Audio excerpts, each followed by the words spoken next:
Have you ever wondered why some companies just seem to, well, thrive with new technology, while others, they just crash and burn trying to implement it?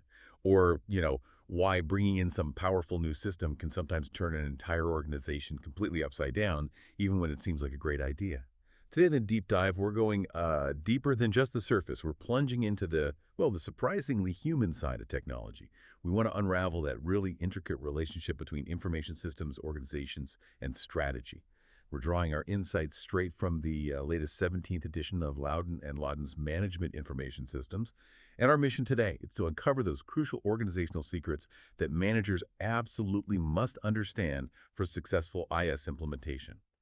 We'll look at the profound ways IS reshapes structure and behavior and how top companies strategically leverage tech for that winning edge. Yeah, and this isn't just, dry academic theory. What we're about to unpack is incredibly practical. So whether you're maybe a graduate student, perhaps in IT service management at a place like Tarleton State University, or you're already a professional navigating today's tech landscape, understanding this kind of dance between your organization's structure and the powerful tools IS offers, it's absolutely essential, really. Absolutely. And hey, if you find value in what we're exploring today, please remember to like, subscribe, maybe share this deep dive with others, and definitely drop a comment below. We genuinely love hearing your thoughts, and, well, it helps us bring you more conversations like this one. It really does. So, okay, where do we start untangling this complex relationship? Maybe with a parallel that might surprise you, might change how you see your own organization. Think about it. An organization is, well, remarkably similar to an information system itself. That's interesting. Yeah. Both take in inputs, right? Both process them, both produce outputs, and crucially, both rely on feedback to, complete their loops successfully. The big difference, well, IS uses data as its main ingredient. Organizations, they rely on people. But the structures, Yeah. the method of turning raw inputs into something useful, there are real similarities there. And what's fascinating here is what some people call the chicken and egg theory. Ah, right. Which comes first? Exactly. Do you design the IS to fit the organization you have, or do you restructure the organization to really leverage the improvements the IS offers? The truth is, it's a delicate balance. Neither really takes absolute precedence. You have to adapt one to the other constantly. Things do get disrupted. Oh, absolutely. Many times organizations are thrown into disarray when new systems come in. And it's often not because the system itself is bad. It's because it upsets that delicate balance of rights, privileges, obligations, responsibilities, all that stuff that makes the day-to-day workflow. Can you give an example? Sure. Think about, say, a marketing manager. Maybe she used to get monthly customer reports, digest them, plan her strategy before anyone else really saw the details. She had time. She had sort of information control. Got it. Now, bring in a new integrated IS. Suddenly, all that data is instantly available to everyone right away. So now she's getting bombarded with questions from her team, from other departments, maybe even from her boss, before she's even had her morning coffee, let alone looked at the numbers herself. Wow, yeah, that completely changes her role, her authority. Exactly. It disrupts her established workflow, her perceived authority, and frankly, probably her peace of mind. That's a real impact. That's a perfect illustration of the human element. So critical. But what about those really big established organizations, bureaucracies? Can something that seems so rigid actually adapt to these fast IS changes? Or are they just stuck? Well, it's interesting. When we say bureaucracy, we often think slow or cumbersome, Yeah, right? that's the stereotype. But often they operate incredibly efficiently because of characteristics like a clear division of labor, a hierarchy of authority, abstract rules, impartial judgments, technical qualifications for jobs, and this intense focus on maximum organizational efficiency. As you're listening, maybe think about your own organization. How many of those characteristics actually fit? It might be more than you think. And within those structures, successful organizations, they develop these incredibly efficient routines, business processes. They reduce costs. They gain advantage because these routines become second nature, almost automatic. But that's also the trap, isn't it? Precisely. That's where the challenges pop up. Those very standard operating procedures, the SOPs, the inherent organizational politics, even the deeply embedded cultures, they can actually block the necessary changes needed for new information systems. Talk more about the politics part. Well, everyone in an organization has their own goals, their own perspectives, right? And when those clash, especially over resources or influence or how things should be done, That's organizational politics. And believe me, politics can absolutely derail the kind of organizational changes that are vital for making a new IS work effectively. People resist changes that might affect their power or routine. Yeah, and culture, too. That must play a huge role. Oh, enormous. Think about, say, Google's famously relaxed culture, dogs at work, skateboards in the office, that kind of thing. Now compare that to IBM's more traditional, maybe stricter dress code and environment. Very different vibes. Totally different, both incredibly successful companies, right? But when each of them decides to make a big organizational change, maybe implement a new system, their ingrained culture profoundly impacts what they can do, what they can't do, and how they go about it. It's not just about the tech. It's how it meshes or clashes with the people and their ways. And it's not just internal stuff, right? Yeah. The outside world matters, too. Absolutely. Organizational environments shape IS needs dramatically. Contrast a real estate company. They're constantly looking for new customers, new properties. They're heavily influenced by the economy, local or national. They probably need creative, flexible IS solutions to generate leads, manage listings, react quickly. Okay. Now compare that to, say, an insurance company. They often have relatively stable customer bases, maybe less direct day-to-day influence from external economic swings. Their IS needs might be more, well, mundane perhaps, but absolutely critical for managing policies, claims, regulations. More stable, predictable needs. Even smaller businesses react differently based on their environment. Exactly. An entrepreneurial startup versus a long-established local firm, their IS needs reflect their specific external reality. Which brings us to something kind of scary, the idea of disruptive technologies. You mentioned the typewriter example earlier. Ah, yes, the typewriter. It's a chilling example, really. If you're under 30 listening to this, you might have never even used one. Right. But 40 years ago, they were absolutely everywhere in business. Was it a bad product? No, it was a great invention, served a real need, but it was definitively supplanted by a disruptive technology, the personal computer, and then word processing software. It just underscores this constant truth. Companies must continually adapt and change, or they seriously risk going out of business.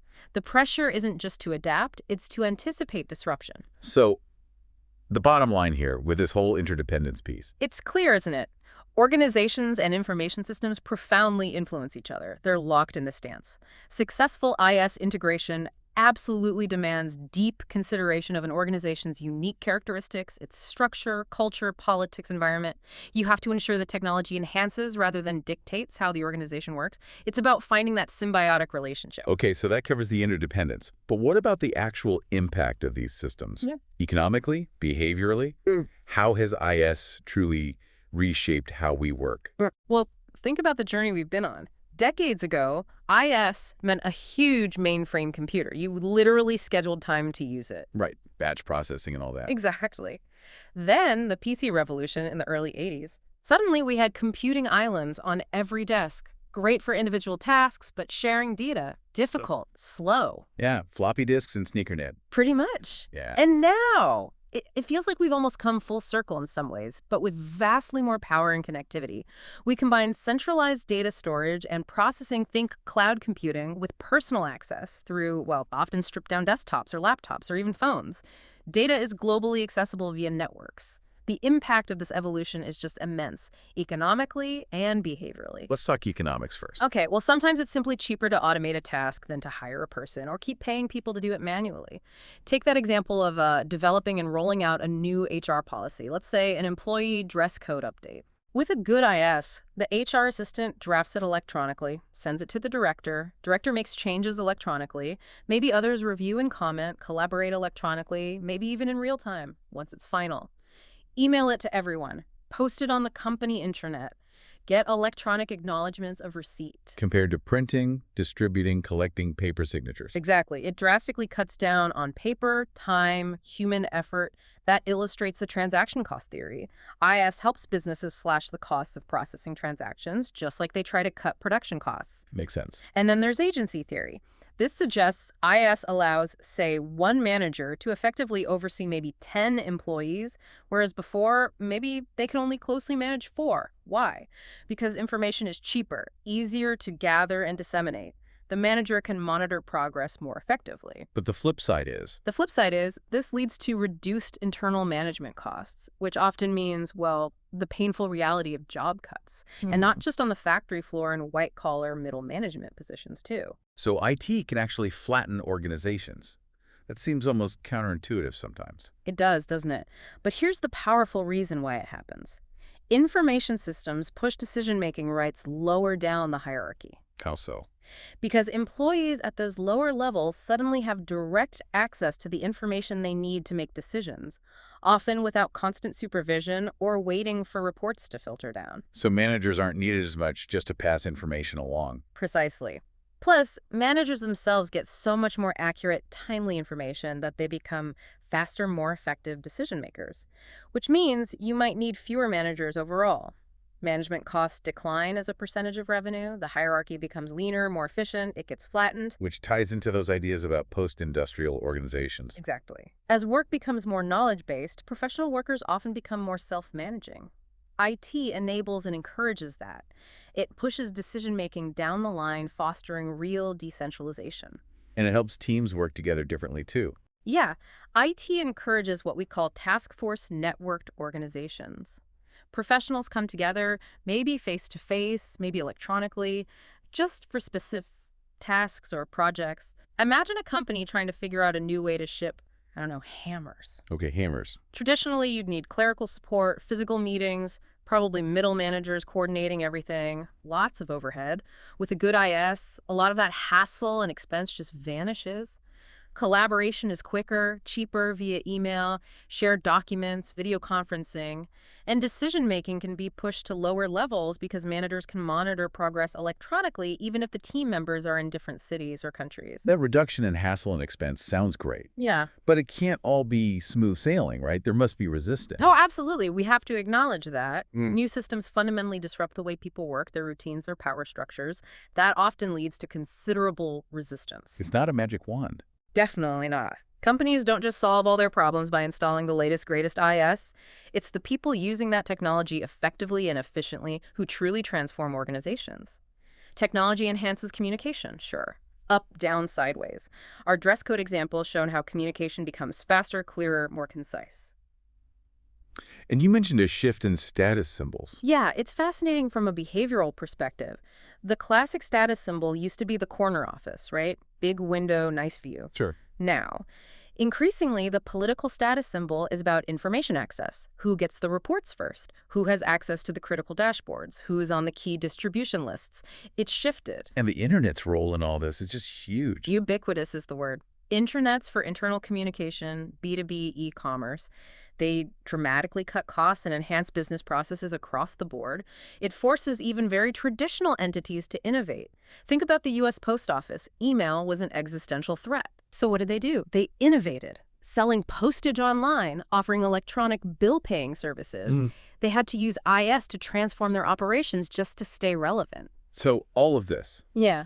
it must have major implications for how you actually design and implement a new system. Critical implications. When you're planning a new system, you absolutely must consider all those organizational factors we've talked about. The environment it operates in, the existing structure, the culture, the politics, the leadership style, who the key interest groups are, worker attitudes, and crucially, what specific tasks, decisions, and processes is the system going to touch. You have to understand that impact. So it boils down to managing change. Absolutely. Managing that change effectively and tailoring the IS to the organization's real needs, not the other way around. It's paramount. Because no matter how sophisticated the technology is, it's still the organization's people who will make it succeed or fail. You just cannot lose sight of that human element. Okay, let's shift gears a bit. Let's talk about the really strategic side, leveraging information systems for actual competitive advantage. We see companies like Google, Amazon, eBay. They're giants, but they never seem to stand still. They're always innovating. They have to. Because you can bet someone, somewhere, is trying to build a better mousetrap, trying to take their place. They must constantly work to keep their competitive edge. And a primary way they do that is through information systems. Which brings us to a really important framework, Porter's competitive forces model. Yes. Michael Porter's model. It's a powerful way to think about strategic positioning in any industry. Porter argues that a business's success or failure isn't just about internal performance. It depends heavily on its ability to respond strategically to its external environment. And there are specific forces to watch out for. 5 key external forces, according to the model. First, your traditional competitors. The rivals you battle every day, trying to steal your customers with new products, better services, lower prices. Standard stuff. Right. Second, new market entrants. These can be really dangerous because they often aren't constrained by old ways of doing things. Old equipment, old procedures.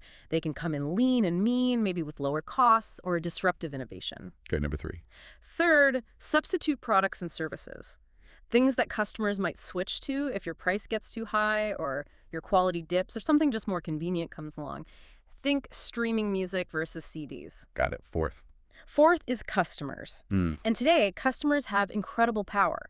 They're armed with information from the internet, they can easily compare prices, features, reviews, and they can switch suppliers with just a click.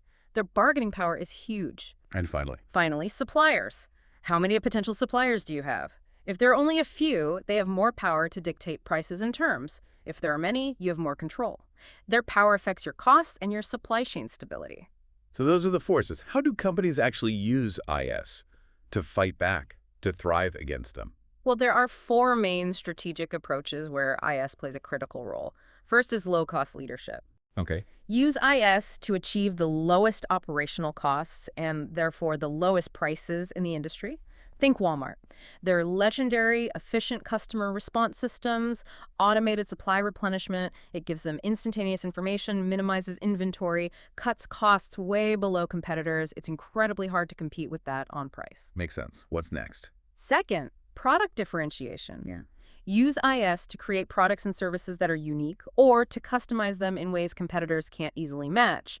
Think Google constantly adding new features to Maps using Assistant, or their machine learning kit for developers, or Ping golf clubs. Ping? How do they use IS? They have this amazing mass customization system on their website.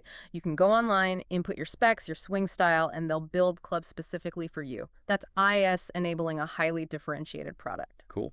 Third strategy? Third is focus on market niche.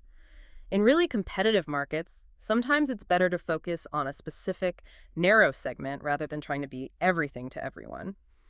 IS, especially data mining and analytics, is key here. Hilton Hotels, for example, uses their on-queue system to analyze tons of guest data. They identify their most profitable customers and offer them personalized privileges, maybe late checkouts, room upgrades, things that build loyalty within that valuable niche. Very targeted. And the fourth, strengthen customer and supplier intimacy. This involves using IS to really lock in relationships. For suppliers, think supply chain management, SCM systems. They make it efficient for suppliers to work with you, but also create high switching costs if they wanted to leave. They become dependent on your systems. Okay. And for customers, customer relationship management, CRM systems are key. They let you gather detailed insights, understand preferences, anticipate needs. Building loyalty and giving you a significant competitive advantage because you know your customers so well. Implementing these isn't trivial, though. Oh, not at all. It requires precise coordination. The people, the technology, the organizational processes, they all have to work together seamlessly. It's a major undertaking. And beyond those direct competitive strategies, there's the value chain model, right? How does that fit in? Right. The value chain model looks internally at the company. It helps organizations pinpoint all the specific activities where they can create the most value for the customer or where they can reduce costs. It breaks things down. Exactly. Into primary activities, the things directly involved in creating and delivering the product or service. Think inbound logistics, operations, outbound logistics, sales and marketing, customer service. And then support activities, which make the primary activities possible, like administration, HR, technology development, procurement. And the goal is? The goal is always to look at each step in that chain and ask, how can we use IS here to do this better, faster, cheaper? How can we provide more value than competitors, or maybe the same value but at a lower price? Benchmarking must be important here. Absolutely. Benchmarking is key. That Ping golf example, again, they know they produce clubs in 5 days, while the industry standard might be 10. They can benchmark that, realize they have an edge, and then analyze how their IS contributes to that speed and efficiency in their value chain. And this extends beyond just one company. Increasingly, yes. That leads to the concept of the value web. It recognizes that companies don't operate in isolation anymore. They form partnerships, alliances, often using web technologies, creating this larger ecosystem. Think of Ford Motor Company. They use value webs to connect tightly with their suppliers, share best practices, collaborate on design, lower supply costs, ensure standardization across the whole manufacturing process. It improves efficiency not just for Ford, but potentially for the whole industry network. That makes perfect sense. Very few businesses really do everything themselves these days. They rely on these strategic partnerships. Which leads us naturally into thinking about synergies, core competencies, and network-based strategies. It's all about how modern businesses leverage collaboration and focus. Okay, let's break those down. Synergies first. Synergies happen when you combine the strengths of different entities, maybe merge companies or form strategic partnerships, and the result is a better product or service or lower costs than either could achieve alone. The whole is greater than the sum of its parts. Think about maybe a content creator like big CBS networks in India tying up with a distribution platform like Reliance Big TV. One creates the shows, the other delivers them to millions of households. Neither could do that whole process as effectively or cheaply on their own. That's synergy. Got it. And core competencies. This is where a company says, okay, what are we really good at? What's our unique strength? And they focus intensely on that, becoming world-class. Everything else, they strategically outsource it to partners who have that specific activity as their core competency. Like our Ford example again. They partnered with UPS for vehicle delivery. Ford's core competency is designing and manufacturing cars. UPS's is logistics. By outsourcing delivery, Ford reportedly saved $1 billion in inventory and $125 million a year in carrying costs. They focus on making cars. UPS focuses on delivering them efficiently. Win-win. Makes perfect sense. And network economics. That sounds different. It is. Traditional manufacturing often has diminishing returns, making the millionth car costs about the same or maybe even more due to complexity than the 10,000th. But in network economics, particularly with information systems and digital products, you often see increasing returns. Adding one more user to Facebook or a software platform costs almost nothing, but it adds value to the entire network. The network effect. Exactly. The bigger the network, the more valuable it becomes to everyone on it. This also makes virtual organizations much more feasible. A small company, like that Grand Canyon rafting outfit example, doesn't need a huge internal payroll department. They can just outsource it to Intuit. Or Boeing, needing a specific new seat configuration for a plane, they can contract with specialized design and manufacturing firms for just that project, then disband the virtual team when it's done. Incredible flexibility, global reach. So this is really challenging traditional ideas of competition, isn't it? It really is. It leads to this idea of business ecosystems. Think about your smartphone again. It's not just Apple or Samsung or Google. It's the device maker, plus the wireless carrier like Verizon or AT&T, plus all the app developers, plus the internet service providers. They all combine their expertise on a shared platform. None of them could realistically provide all those pieces alone. They create these platforms like iOS, Android, Windows, even Facebook, where others build products and services. It turns potential competitors into vital partners within a larger interconnected web. It's a fundamental shift. Wow. So IS is clearly incredibly powerful, helping companies differentiate, add value, cut costs, beat the competition. Yeah. But it can't be easy. What are the big challenges? You mentioned competitive advantage isn't always sustainable. That's a huge one. Yeah. Competitors can often copy strategic systems or find workarounds relatively quickly. The advantage gained from a specific IS implementation might be temporary, so it requires constant innovation, constant adaptation. You can't just implement one great system and rest on your laurels. You have to keep moving. What else? Another major challenge, and honestly one of the most common reasons for failure, is aligning IT with the core business objectives. That sounds so basic, though. It sounds basic, but you'd be amazed how often it doesn't happen effectively. Too many times, a company's IT department is working on projects that aren't truly aligned with where the business needs to go. Or the techies and the non-techies just fail to communicate effectively during planning and implementation. So who needs to be involved? Everyone. Managers and employees in all the functional areas, marketing, finance, operations, HR, they must be active participants in the IT game. They can't just sit on the sidelines, delegate it all to IT, and then complain when the system doesn't meet their needs. It has to be a shared responsibility right from the start. So to really nail this alignment, what should managers be asking? they need to perform a kind of strategic systems analysis, asking themselves really critical questions like, what's the real structure of our industry based on those Porter forces? What are the key value chains for our business, our firm, the whole industry, and where are the leverage points for IS? And the million-dollar question, have we truly aligned our IT strategy and investments with our overall business strategy and goals? Or are they pulling in different directions? Understanding all of this whole dynamic dance between IS, organization, strategy, it really feels like it's becoming crucial for anyone's career these days. Absolutely. It's precisely this kind of understanding that can help you, maybe listening now, secure roles, even something like an entry-level business development representative. Because IT isn't just an IT department thing anymore. It's woven into the fabric of almost every job in the modern workplace. You need to understand its impact. Well, we really hope this deep dive gave all of you some powerful insights into how information systems, organizations, and strategy are so inextricably linked. Understanding this constant dynamic relationship, how they influence and shape each other, it really is paramount for managers, for future leaders. It's kind of like a roadmap for navigating the tech-driven business world. Couldn't agree more. And if you enjoyed our discussion today, please do us that favor. Like this deep dive, subscribe to our channel if you haven't already, maybe share it with your network. And most importantly, leave us a comment below. We really do want to hear your perspective. Yeah, definitely. And maybe think about this. Considering everything we've discussed today about how IS already reshapes organizations, how do you think emerging technologies, things like, say, advanced artificial intelligence or maybe even quantum computing down the line, how might they further challenge or perhaps completely reshape organizational cultures and those traditional hierarchies in the next decade or so? Ooh, that's a big question. It is. We'd love to hear your thoughts on that in the comments.